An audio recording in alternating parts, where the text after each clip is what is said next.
उसूलों पर जहां आँच आए तो टकराना जरूरी है। उसूलों पर जहां आँच आए तो टकराना जरूरी है। जो जिंदा हो तो फिर जिंदा नजर आना जरूरी है।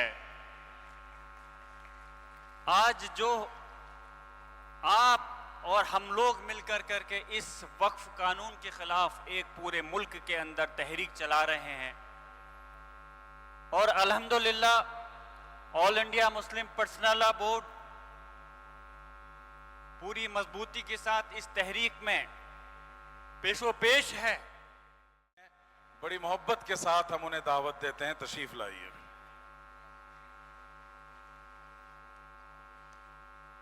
अस्सलाम वालेकुम और आदाब।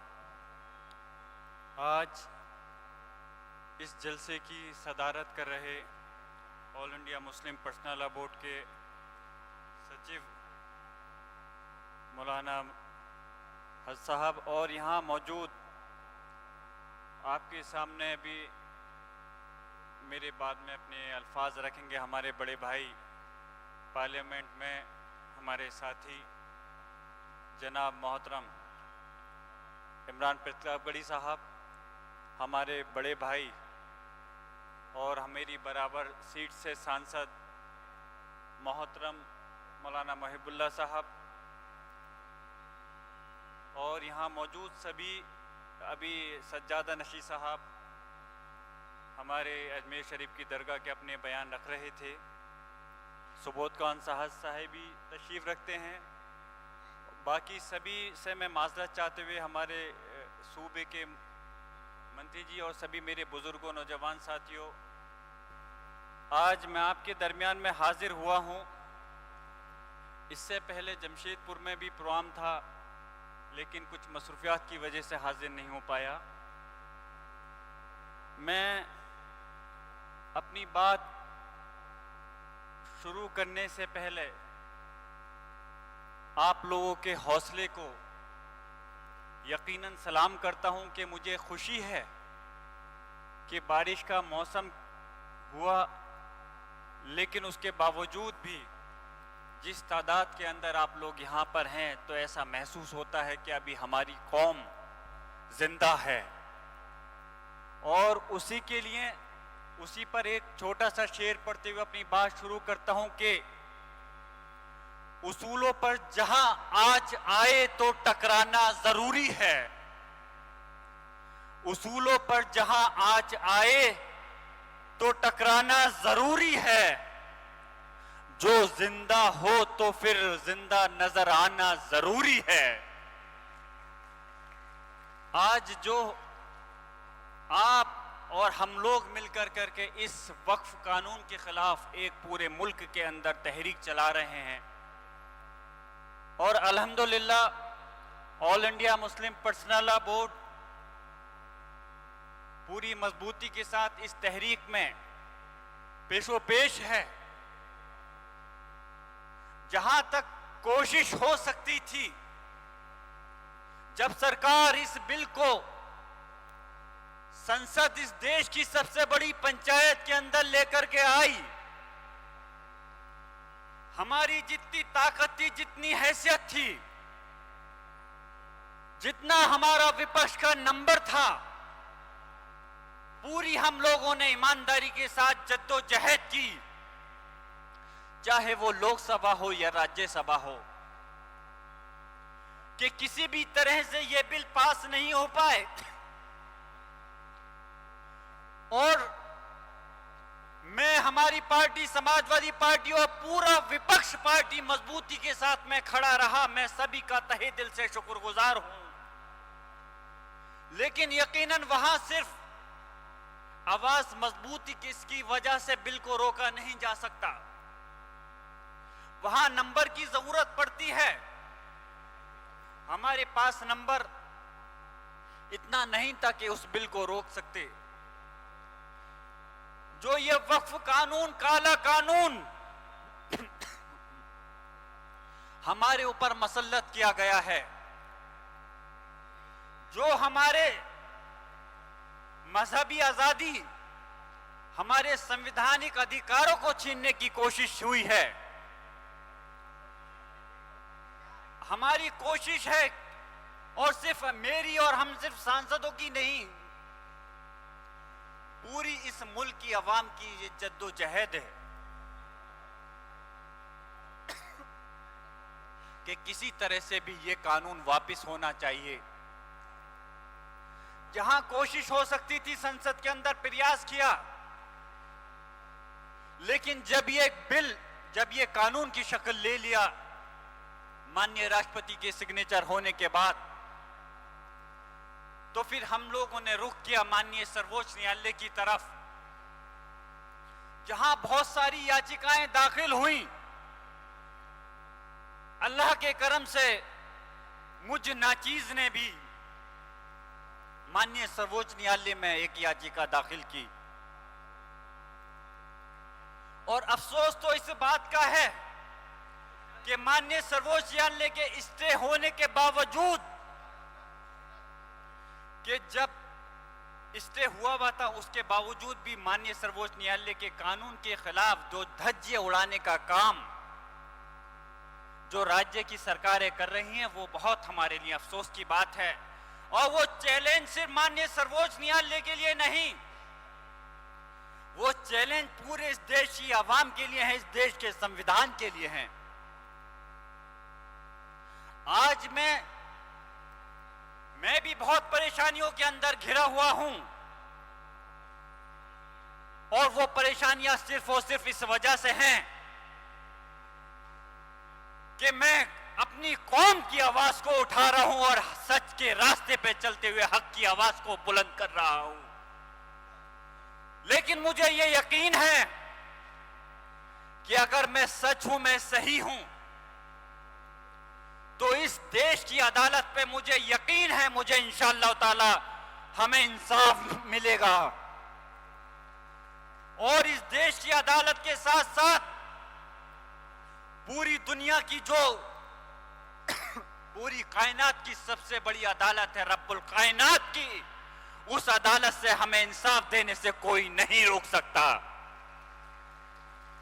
वो तो इज्जो मंतशा वह तो जिल्लो मंतशा, अल्लाह जिसको चाहे इज्जत देता है और जिसको चाहे जिल्लत देता है। जो आज सरकारों के अंदर कायम है और गुमराह होकर के अपने घमंड के अंदर ये चीज भूल गए हैं कि उनकी जुबान से निकली हुई बात ही कानून है। गलतफहमी के शिकार हैं वो लोग। हमारे इस मुल्क की आजादी के लिए हमारे बुजुर्गों ने जो अपने खून की कुर्बानी दी थी, जो फांसी के फंदे पर झूले थे, मैं ये नहीं कह रहा कि सिर्फ मुसलमान थे, लेकिन सभी मजहब के लोग थे। लेकिन फख्र से इस बात को कहता हूं कि मुसलमानों की कुर्बानियां भी कोई कम नहीं थी। तो जहां हम अपने मजहब को मानते हैं, वही हम अपने देश से भी प्यार और मोहब्बत करते हैं। इतिहास गवाह है कि जब हमारे मुल्क पर आंच आई थी, हमारे मुल्क पर दूसरी ताकतों ने हुकूमत की थी, तो अपने मुल्क को आजाद कराने के लिए किस तरह से कुर्बानियां दी थी। और इंशाअल्लाह ताला किसी के डर या दबाव में नहीं, अगर आने वाले वक्त में अगर हमारे मुल्क पर कोई परेशानी या आंच आती है, तो इंशाअल्लाह इस देश का मुसलमान किसी से पीछे रहने वाला नहीं है।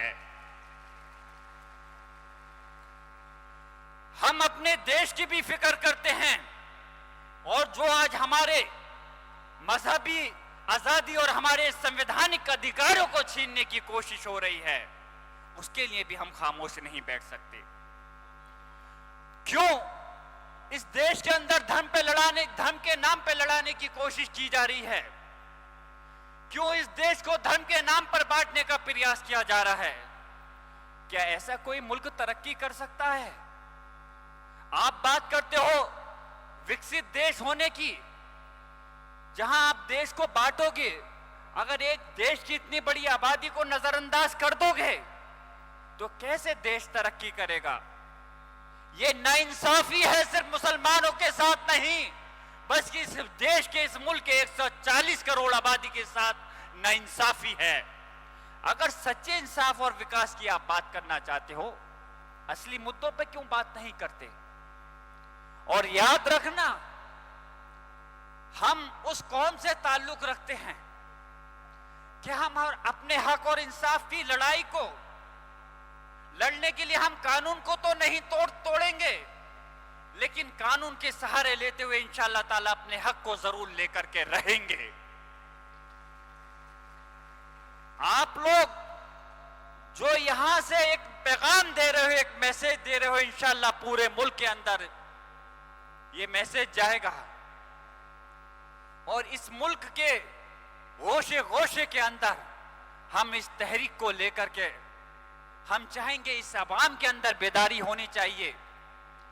यकीनन मुझे चाहे ये हमारे मुसलमानों के लिए, मुझे इस बात को कहने में कोई परहेज नहीं कि आज मुसलमान सिर्फ उत्तर प्रदेश या हिंदुस्तान नहीं बल्कि पूरे आलम, पूरी दुनिया के अंदर परेशान है।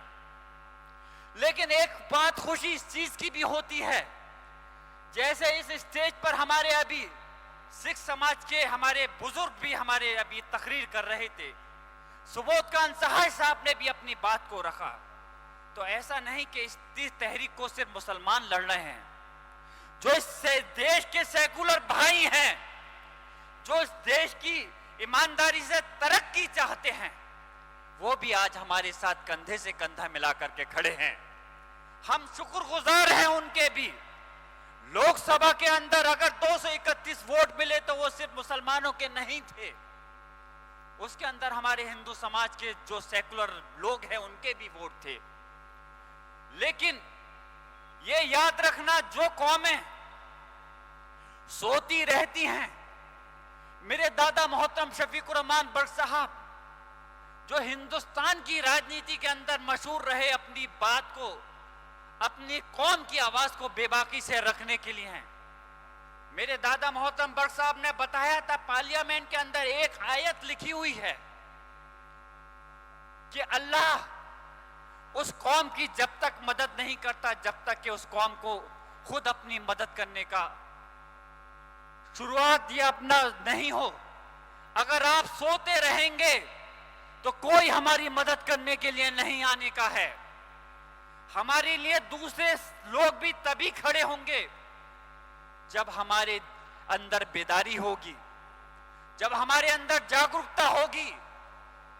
अगर हम किसी जंग को पहले ही हार जाएं, अगर हम ये सोच लें कि इस देश की सरकार ने जो कानून बना दिया अब हम कुछ नहीं कर सकते, जब हम जंग को पहले ही हार जाएंगे तो कहां से जंग लड़ेंगे? हमारे अंदर जज्बा होना चाहिए कि अगर सरकार ने कानून बना दिया तो हम तहरीक चला करके सरकार को मजबूर करने का काम करेंगे। हम कोशिश करेंगे माननीय सर्वोच्च न्यायालय को ये यकीन दिलाने के लिए कि ये कानून इस देश के, इस मुसलमानों के हक के लिए नहीं, मुसलमानों के तो खिलाफ है और इस देश के भी खिलाफ है। मैं बहुत ज्यादा लंबी बात नहीं करते हुए अपनी बात को बस मुख्तसर करूंगा और इंशाअल्लाह ताला मुझे ये यकीन है कि कोई भी जब जंग होती है तो वो सिर्फ नंबर के ऊपर नहीं, संसद के अंदर तो अलग बात है, जो कानून बनाया जाता है वो नंबर के ऊपर बनाया जाता है। लेकिन ये हमारी जंग, हम अगर अक़लियत में है इस मुल्क के अंदर तो ऐसा नहीं है कि हम किसी जंग को नहीं जीत सकते। अगर हमारे लिए कोई बात सही है, हक और इंसाफ की बात है, हम बीजेपी आरएसएस का विरोध इसलिए नहीं कर रहे कि ये बिल वो बीजेपी की सरकार लेकर के आई है। हम विरोध इस वजह से कर रहे हैं कि वो हमारे सर पर जबरदस्ती तोहमत लगाकर हमारे उस पर ये मसल्लत करना चाहते हैं। मैं पूछना चाहता हूं, ये वक्फ की जो जमीनें हैं, ये वक्फ की जमीन सरकार के द्वारा दी हुई हमें भीख नहीं है। ये हमारे बाबा उस्ताद, हमारे बुजुर्गों के द्वारा दी हुई हमारी एक अमानत है जो अल्लाह के नाम पर इस कौम को दी गई है और इसकी हिफाजत करना हमारी जिम्मेदारी बनती है। मैं कहना चाहूंगा कि सरकार से भी, और ये जो जमीनों का इस्तेमाल सिर्फ मुसलमानों की फलाह बहबूदी के लिए नहीं होता, इस जमीनों का इस्तेमाल सिर्फ मसाजिद मदारिस बनाने के लिए, कब्रिस्तान के लिए नहीं होता। इस वक्फ की जमीन का इस्तेमाल स्कूल, कॉलेज और हॉस्पिटल बनाने के लिए भी किया गया है। और याद रखिए कि कोई स्कूल, कॉलेज, हॉस्पिटल ऐसा नहीं होता कि जहां पर ये तख्ती लगी हुई हो कि यहां पे से मुसलमान बच्चे पढ़ेंगे या मुसलमान का इलाज होगा। अरे अगर वक्फ की जमीन है, वहां पर स्कूल, कॉलेज या हॉस्पिटल बने हैं तो इस देश की सारी आबादी को उसका फायदा होता है। और जहां बीजेपी सरकार, हमें ताज्जुब है, हमारे से मुसलमानों ने ही देश को गुमराह करके ये बात कहना चाहती है कि वक्फ कानून लाने से कि उनका कोई नुकसान नहीं है। जब वक्फ कानून के कुछ पॉइंट पर हमारे माननीय सर्वोच्च न्यायालय ने स्टे दे दिया, जब उसके बावजूद आपके राज्य की बीजेपी की सरकारें हैं, हमारे हकों को छीनने के लिए मस्जिद पे, मदारिस पर, वक्फ की जमीनों पर उंगलियां उठा करके बुलडोजर चलाने का काम कर रही हैं, तो हम कैसे यकीन कर लें कि तो हमारे कोई भी जमीन हमारी सेफ रह सकती है वक्फ की। मैं आप लोगों से दरख्वास्त करता हूं, मेरे बुजुर्गों, नौजवान साथियों, आपको यह अहद करना होगा, जो झारखंड के मेरे यहां बाशिंदे हैं, कि हमें इस जंग को, चाहे कितना भी लंबा हो, इस जंग को लड़ने के लिए हमें इंशाअल्लाह ताला कानूनी दायरे में रहकर इस जंग को लड़ना आपके लिए तैयार रहना होगा। मैं पूछना चाहता हूं, क्या आप इस जंग को लड़ने के लिए तैयार हैं? तो फिर मेरे साथ मैं अपनी बात, इस शेर को खत्म करते हुए एक नारा लगाऊंगा कि हम आतिशे सोजा में भी हक बात कहेंगे, हम आतिशे सोजा में भी हक बात कहेंगे और कुंदन की तरह दहर में ताबिंदा रहेंगे। और तारीख ये बताती है कि हर दौरे सितम में, और तारीख ये बताती है कि हर दौरे सितम में हम जिंदा थे, हम जिंदा हैं और इंशाअल्लाह ताला हम जिंदा रहेंगे। इनकलाब, इनकलाब, इनकलाब। बहुत बहुत शुक्रिया। खुदा।